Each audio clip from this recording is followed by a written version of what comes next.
Hello again, everybody. I'm your host, Leo D. Cook, and welcome to Masterpieces of Children's Literature in Less Than a Minute. You may be curious what I'm doing. Well, I bought this magic carpet earlier today. There was a sale at Uncle Akbar's used magic carpets, and I got a pretty good price on it, but there were no instructions included, so maybe that's why I got it on the cheap.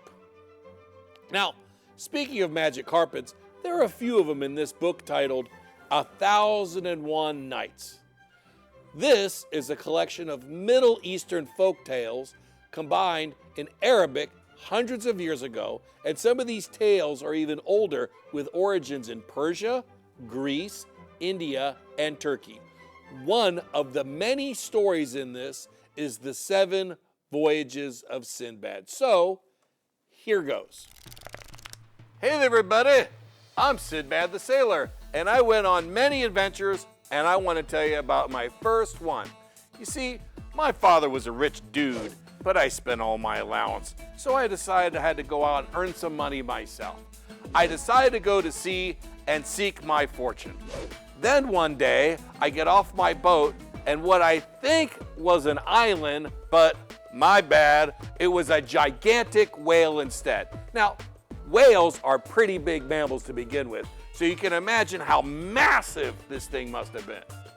This whale even had trees growing on it, so my buddies and I had no idea this was a whale, so they decided to build a fire on its back, which wakes the whale up.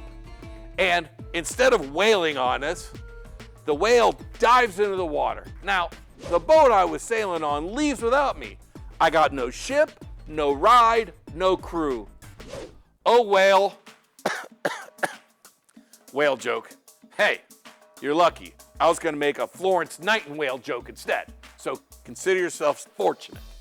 Anywho, I'm swimming around and having a real tough time. I get water all up my nose, which I hate. Conveniently for me, a wooden trough appears, and I grab onto it and eventually end up on another island, which is luckily not a whale this time. I meet this dude, and I help him save the king's horse. And a bunch of other really cool stuff occurs, so if you want to know what happens to me, Sinbad, on this and the other 6 voyages, I suggest you read 1001 Nights. You'll be glad you did. As you can see, I got the magic carpet to work. Now, I'm going to go now and visit a few friends. I'm your host, Leo D. Cook, and I'll see you next time on Masterpieces of Children's Literature in Less Than a Minute.